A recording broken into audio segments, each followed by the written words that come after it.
Hello, everyone. Welcome back to another episode of Martine's Musings. I'm your host, MartineFelton.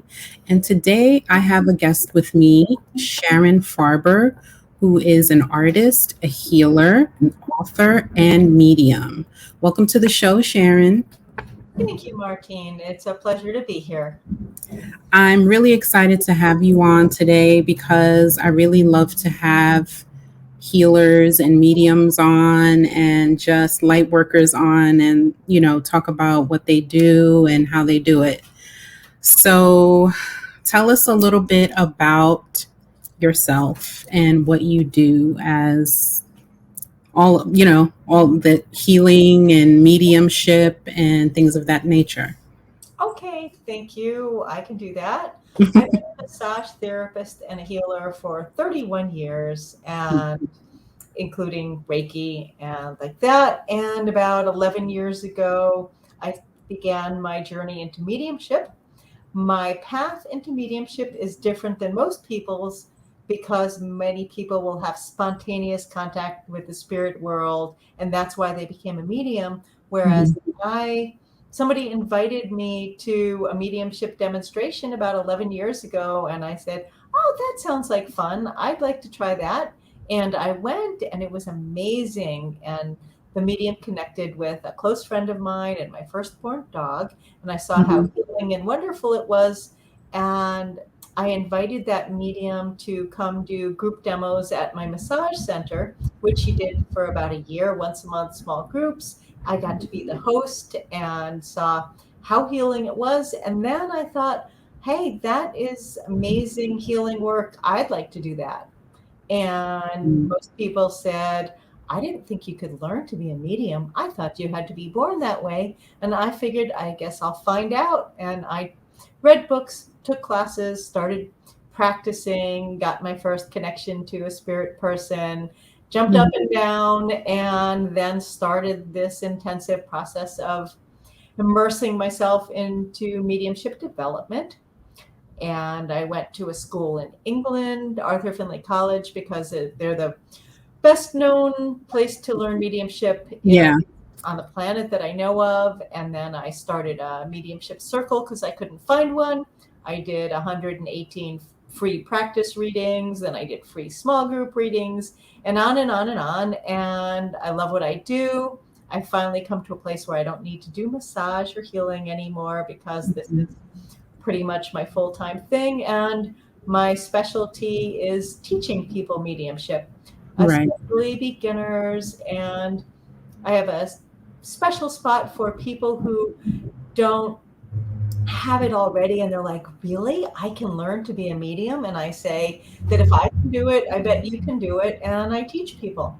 Right. And what was it like the first time you made contact with spirit? I was giving a massage to a client. I had told her that I'd been recently talking to somebody about what I wanted to do, and I'd gotten a little pep talk. It was a mentor of mine who I saw earlier that day who said, and I said, everybody says you can't learn to do this. And she told me that if I didn't think you could do it, I would tell you. And she told me to immerse myself and just dive right in and get a mentor. So that very night, I was massaging my client, and I told her about the conversation I had with my mentor. And she said, you can practice on me. And I gave my massage, and I just kind of put it out there that I was open to that. And I got 4 pieces of information. And it wasn't even for the person she was expecting to hear from, which is a friend of hers. It was her father that she wasn't even thinking about. And I got my information, and she understood it. And the last piece of information was I saw a military uniform. And I told her that. And she said, not only was he in the military, but she had his uniform. She was in possession of it, and she was looking at it like a day or two before then. And I'm like, oh my God, I can really do this. Jumped up and down. And that's what it was like the first time. Wow. That's amazing. So what's the difference? Because I'm a medium as well. I read cards and I get in meditation, I get messages or downloads. I get messages from spirit in so many different ways. Um, what's the difference between an evidential medium and someone who, like me, um, makes the connection and uses tarot cards as a tool? There doesn't have to be any difference. And Hmm. evidential mediumship just means that you're doing mediumship well enough that you get information, evidence that the sitter, that's the person you're giving a reading to, Yeah. can understand who the person is. So if you're doing this using tarot or however you're doing it, and you're getting names, personality, character, missing limbs, whatever it is that's going to let your person, your client, your sitter know that it's their person. If you're doing it and they're like, oh my God, that's my person, having an emotional reaction and a healing takes place because they're connecting with their loved one, then that's evidential mediumship.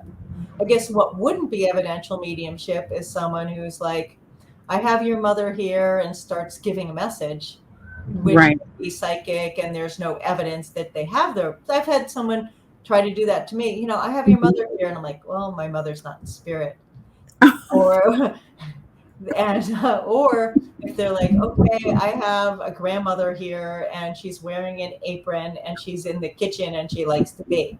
That's kind of That's generic. everybody's grandmother. That's many grandmothers. Yes. Mediumship just means that you're doing it well enough to get proof that the person knows that their loved line is there with them. Yeah. I attended, everyone is listening, I attended Sharon's circle a couple of days ago. Well, one of her circles. And it was a really great experience because a couple of the mediums, when they were talking about who was coming forth for them, I I thought they were I like there was one time someone said something about greasy nails and um like a mechanic, and my dad, who's in spirit, was a mechanic, and his nails always had like motor oil. Even when he washed his hands, they still looked dirty. And when she said that, I was like, oh, that could be me. But then when, as they kept expanding on, the description, I was like, no, that's not him. Yeah, and it was somebody else's spirit. Yes, it was someone else's person, which is fine. But I liked the energy of your circle, and I felt like everyone was so like professional and on point. I mean, really powerful messages came through that night. Yep. It was a really great experience. So, I'm glad you got to come and experience what yes, we do I think I'm I'll contact you, but I'm gonna come to more. and participate. Yes, and participate, and I will need some hand holding because what it's totally different than what I'm used to doing, Oh, So yeah. I will hold your hand. Okay. For next level classes, that was a couple nights ago. I don't remember exactly who was there, but there are people who've been coming for years and they're amazing. And then there are Mhm. beginners, and some people I give them little guided meditations to help them connect. I don't know if I did that with anybody that night, but it's fun. It is. It's really fun, and it taught me a lot about the difference, just being in a circle in general, because I am trying to practice channeling my angels or my guides or an ascendant master or whoever the highest light comes forward, and so I felt like it's definitely a different experience. Yes. Yeah. As I told you when we chatted earlier, in Mhm. my rigid definition of mediumship, it's exclusively connecting with loved ones in spirit, friends and relatives, and people that the sitter knew from this lifetime. So my idea of mediumship isn't angels, channeling, higher beings, or anything like Mhm. that. It's all about our loved ones in spirit. Get a very focused niche. Yeah, it's a very focused niche. Yes, I tend to agree. Have you always done evidential mediumship, or that has always been your thing, Yep. or have Ever you? since I went to the medium and said, wow, that's amazing, and decided I want to do Yeah. it, I did all my training to work exclusively with loved ones in spirit and to be as authentic, Hmm. evidential, clear, accurate as I possibly can. Yeah. Yeah. So tell us about your book, Choosing to be a Medium. How did that come about? Well, here's a picture of it. Yes, show us your book. Here, wait, here, I gotta. There you go. There's the book, and there's also a Choosing to Medium, Be a Medium companion journal. Okay. Well, it wasn't my idea. I had no interest in writing a book. I wasn't a writer, no intention whatsoever. Plus, I'd only been about 4 years into my journey when I had Mhm. this idea. I felt compelled to write a book. That's kind of, I'm not someone who goes around talking about my spirit guides are telling me to do this. Spirit guides are telling me to do that. But in the case of the book, I believe I was compelled by spirit to write the book. Right. And I had an awful lot of help from spirit, I believe. And I wrote the book because I was compelled to, but I also wrote it because I went from being not, I went from no awareness and previous contact with those in the spirit world to becoming an accurate professional medium Mhm. through learning, through desire, through choosing to do this. And all those people who say, oh, you have to be born that way, or have this idea that a medium is the chosen one up on a pedestal, better than others, or that the generation medium or the medium with ancestors who are mediums are better.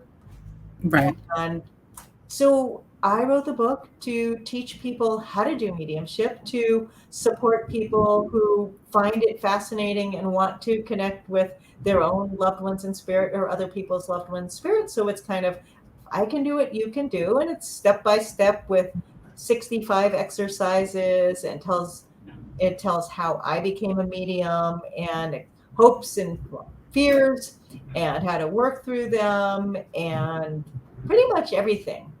Hmm. Everything And I could think of.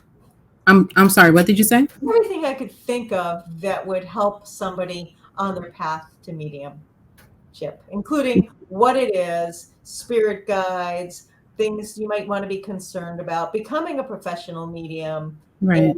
obstacles, challenges, and everything. When you do when you do a reading, how do you prepare, or is there preparation when you do a reading? I prepare by giving myself some time before a demo or a mediumship reading. I give Hmm. myself 20 minutes. What I do is allow for 30 minutes, because then when you do the last minute things, there's at least 20 minutes left, could be 15. And what I do is shift my energy. I I do some Donna Eden energy medicine exercises, which people can look up. She's a wonderful, there's these exercises that help you ground and work on your energy field. So there's that. I used to light a little bit of sage because it's kind of nice. And I recommend sage for people who are starting off. A little bit of sage, because what you want to do is, what you might want to do, if it appeals to you, is get a little ritual routine that'll help you slip into that slightly altered state of consciousness. So you don't Yeah. want to go from having a conversation, working, yelling at your family member or anything like that, having a discussion, argument, to like, Mhm. oh, spirit world. So I get up in my little space here, close the door, take some breaths, maybe do my Donna Eden. She's got thumps and wonderful things to do.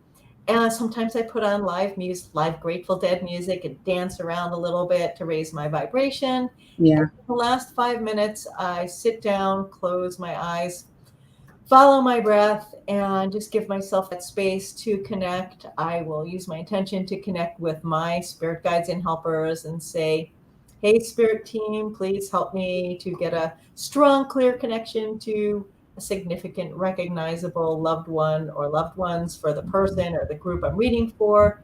So I Mhm. just ask for help, become present, and then I'm ready. Interesting. What it has have you? And I know you've been doing this for a long time, so it's probably happened. Have you had loved ones that wouldn't leave or wouldn't step back? or, No, never.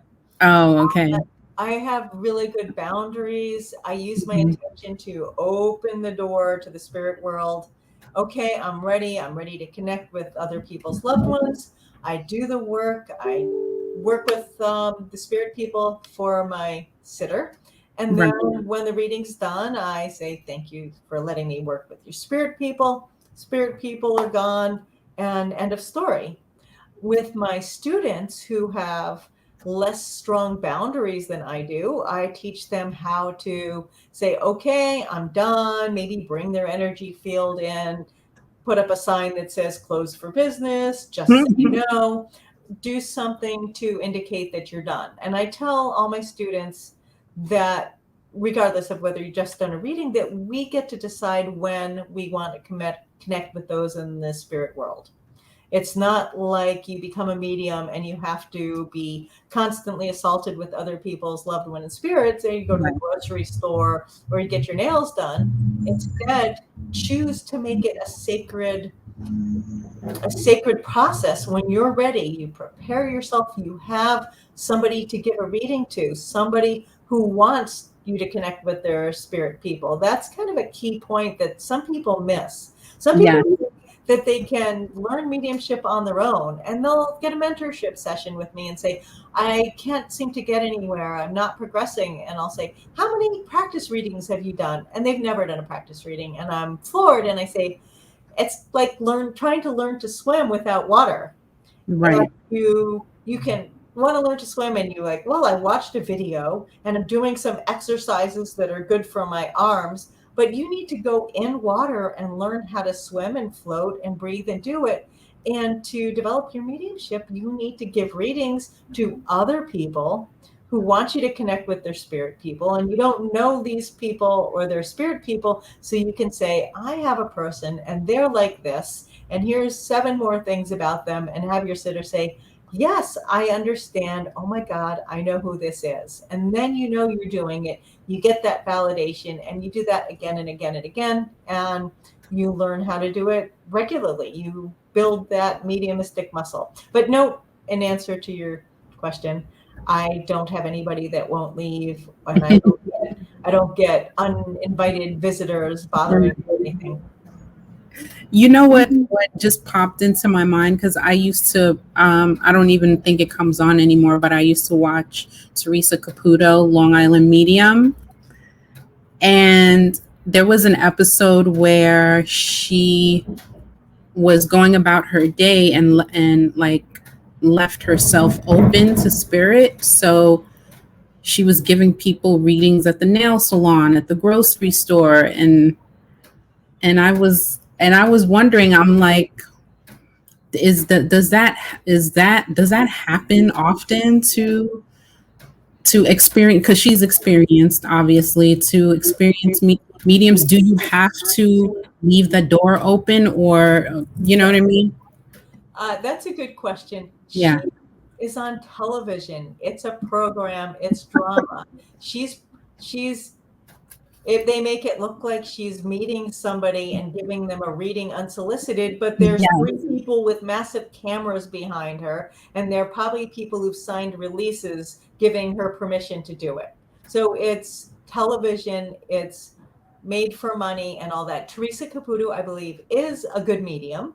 Hmm. When she does her TV shows, which I don't watch, but enough people bring them up, and I've seen a few minutes of a couple of them, it's made for TV. In my professional opinion, giving unsolicited readings to people who are not asking for them is inappropriate, unethical, and invasive. And Yeah, the last I thing you agree. do is go up to strangers and start telling them about their loved ones. They might not be open to it. That's kind of like you're outside and You're in line to go to the movies, and a chiropractor comes up to you, sees that your spine's not straight, and comes over and gives you An adjustment. adjustment without any permission and without you wanting Yeah. it. It's like, come here, excuse me, but your spine needs to be straighter. I mean, they're going to get sued.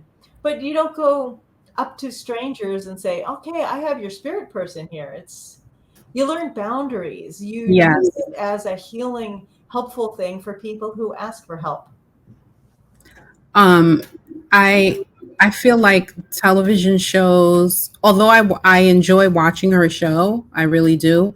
I feel like television shows and movies kind of give us the viewers a different, like a false perspective of mediumship and what it is to be spirit communication and all of that. It's just not really not what you see on in TVs or movies.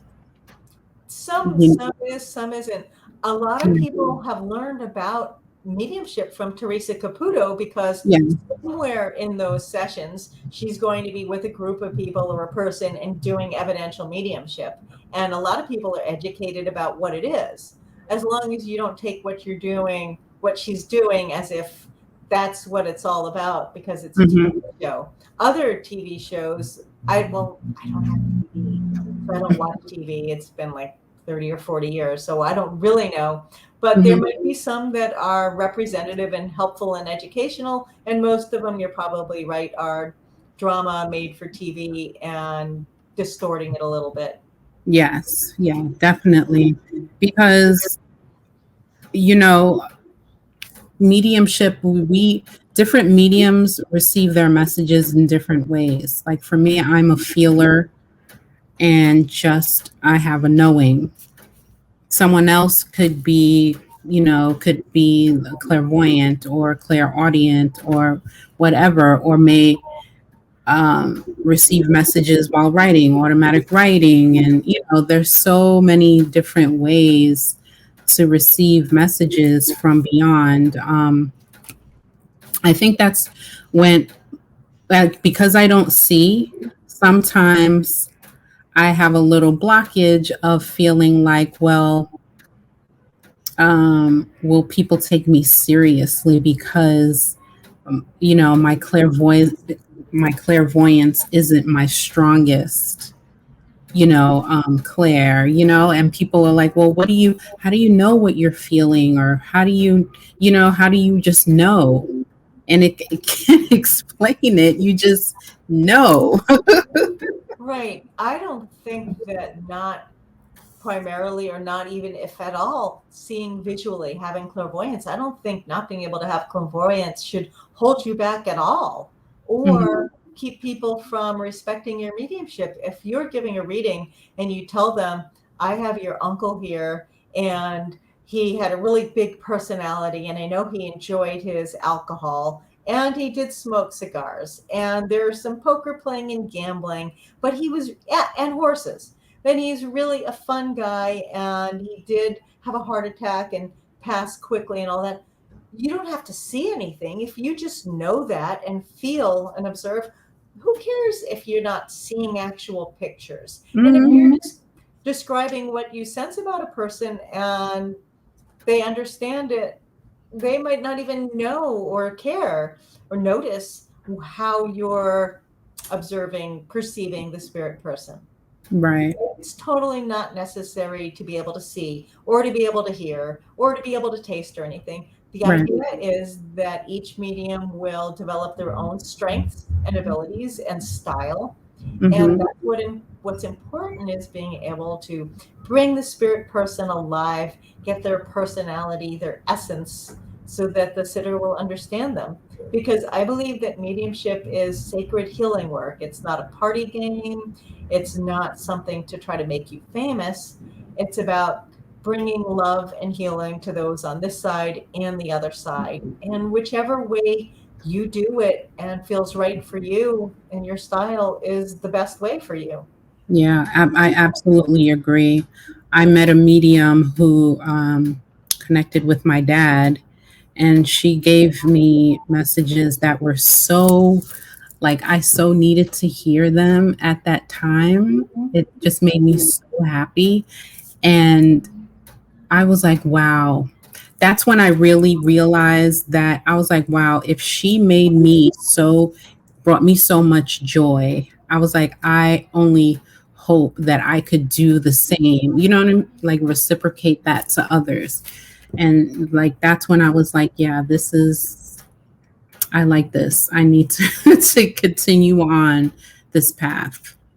Yes, it's very exciting, fulfilling, Mhm. healing. That's the biggest thing, how Yeah, healing. it is. Um, so what do you or do you plan on writing more books about mediumship? I have another book in my mind when the time is ready. Okay. Okay. Not there yet, but I do. There's potential for another mediumship book. Okay. In the Well, meantime, it's all about teaching people online, and I'm hoping to teach in person again. I haven't taught in person since January 2020, like 2 months before. mhm, But I'm planning on teaching a class, a 3-day mediumship class within a 7-day mediumship retreat in this December in Hawaii. As oh, long nice. as long as Hawaii is doing okay, I'll be doing my first class in almost 2 years. So the book is great. It's a great tool and it's very useful. Instead of trying to tell everybody everything, I'm like, here, read this book because it's so much of what I teach people. But I'm looking forward to teaching doing the retreat in Hawaii. And as of yesterday, I taught a class last night to 10 students, and 3 are from Australia. And now Mhm, we have a plan for me to go to Australia in 2022, whenever the pandemic's under control enough to travel, and I'll do class in Australia, and they'll host me, and I get to experience Australia. So that's kind of exciting. No books anytime soon. It's going to be a while, and it was one of the hardest things I've ever done. it's not easy. Yeah, it's not easy. And I had an agent and a publisher and an editor, all those Mhm. wonderful things. I can't imagine writing a book without the resources that I had for them to do it professionally. I had no interest in self publishing, and it's like a Mhm. miracle, which is why I know it was spiritually supported to actually get a publisher, which is kind of crazy. But they are amazing. Llewellyn is an awesome publisher. Yeah. I'll be approaching them when I get to that time for the proposal for the second book. So for those who want to reach out to you for mentoring classes, do you do personal readings, private readings? I do readings on Zoom. I do demonstrations where I'll read for a group. I can do families. If Zoom is great because you can do anything. But Yeah. yes, I still do readings, although I have a little bit more focus on classes, beginner classes, more in advanced classes once we can do it in person. So if anybody, you were going to ask me how people should reach me. Yes. How should people reach you? My website is Is SharonFarber.net. Show up okay. there somewhere. Yep, I sure am. Look at that. Beautiful. SharonFarber.net. And there you can have links to my YouTube videos. I've got maybe 15 mediumship YouTube videos. I have a Facebook group called Mediumship and Mediums, which has, Which I'm a member of. now you remember, which Yeah. has 16,000 members now. And the best thing about that group is if you're a medium or developing a medium and you want to practice, you can go to that group to say, I want to do some free practice readings. And you have an infinite number of people who are like, me. Hmm. My students have no excuse not to practice because I will hand feed them sitters who would like their free practice readings. Absolutely. Yeah, I've seen those posts and they kind of fill up quick with the comments. Like in 3 or 4 minutes usually, and then they have to close them and then remove them. Yeah, yes. It's kind of funny. So this has been a really great conversation. Thank you so much for sharing your time and sharing the space with me and talking about mediumship in your book and everything that you do. Thank you so much for inviting me Yeah. and checking out the circle and talking. I kind of like the subject. I have just a little bit of passion for it. So sometimes it's hard to shut me up. So a pleasure to talk with you, and thank you for inviting me. Yeah, for sure. And everyone, I will leave this episode here. Thank you for joining Sharon and I for this episode. And I will be back next week with another. Everyone, take care and have a great night. Bye.